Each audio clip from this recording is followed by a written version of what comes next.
പിന്നെ പറഞ്ഞ പോലെ ഉത്തരേക്കാൾ കൂടുതൽ സംയുക്തൊക്കെയാണ് എന്റെ ഛായ എന്ന് പറയും. അതെ അതെ സത്യം. എല്ലാരും കണ്ട ഉടനെ പറയും ഈ ഫോട്ടോയില് സംയുക്തയെ കണ്ണും പോലെ ഹെയറും ഒക്കെ അങ്ങനെ. പറയാറില്ല. ഈ ഫോട്ടോയും അങ്ങനെ തന്നെ ഇരിക്കുന്നു. സന്തോഷാണ് അത് കേൾക്കുന്നത് എപ്പോഴും.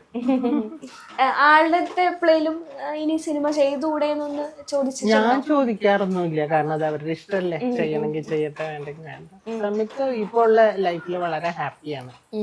അതുകൊണ്ട് നമ്മള് വെറുതെ നിർബന്ധിച്ചുകൊണ്ട് ഹാപ്പി ആയിട്ടിരിക്കും. അല്ല അങ്ങനെ അല്ല, പഴയ ഇപ്പൊ മഞ്ചേച്ചിയൊക്കെ ആണെങ്കിലും തിരിച്ചു വന്ന് അഭിനയിച്ചു തുടങ്ങി, ഹിറ്റ് സിനിമകൾ തരുന്നു. അവർക്ക് എല്ലാവർക്കും ഇഷ്ടമുണ്ട് സിനിമ അഭിനയിക്കാനൊക്കെ. സംയുക്തക്ക് പണ്ടേ അങ്ങനെ വലിയൊരു ആഗ്രഹങ്ങളൊന്നും ഉള്ള കുട്ടിയല്ല. അൺഎക്സ്പെക്ടഡ് ആയിട്ടാണ് അതിന്റെ എന്തോ യോഗം കൊണ്ട് അത് സിനിമ നടിയായ, അല്ലാതെ ആഗ്രഹിച്ചു വന്നതല്ല. ആഗ്രഹിച്ചു വന്ന ആളേ അല്ല, യോഗം കൊണ്ട് സിനിമ അഭിനയിച്ച കുട്ടിയാ. അതുകൊണ്ട് ഇപ്പോഴും ഇതന്നെ പോകുന്നോണ്ട് ഹാപ്പി ആയിട്ട് കഴിയുന്നു എന്നുള്ളതാണ്.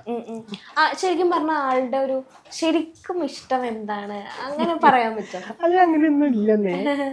ഇല്ല, അതിനങ്ങനെ പ്രത്യേകിച്ച് ഇഷ്ടാനിഷ്ടങ്ങളോ ഭയങ്കര മോഹങ്ങളോ ഒന്നുമുള്ള കുട്ടിയല്ല. ഉള്ളതിൽ വളരെ ഹാപ്പി ആയിട്ട് കഴിയുന്ന ഒരു യോഗ ഒരിക്കലും ഒരു സങ്കടം പറയലോ ഒരു പരാതിയോ പരിഭവമോ പറഞ്ഞു കേട്ടിട്ടേ ഇല്ല ഞാൻ.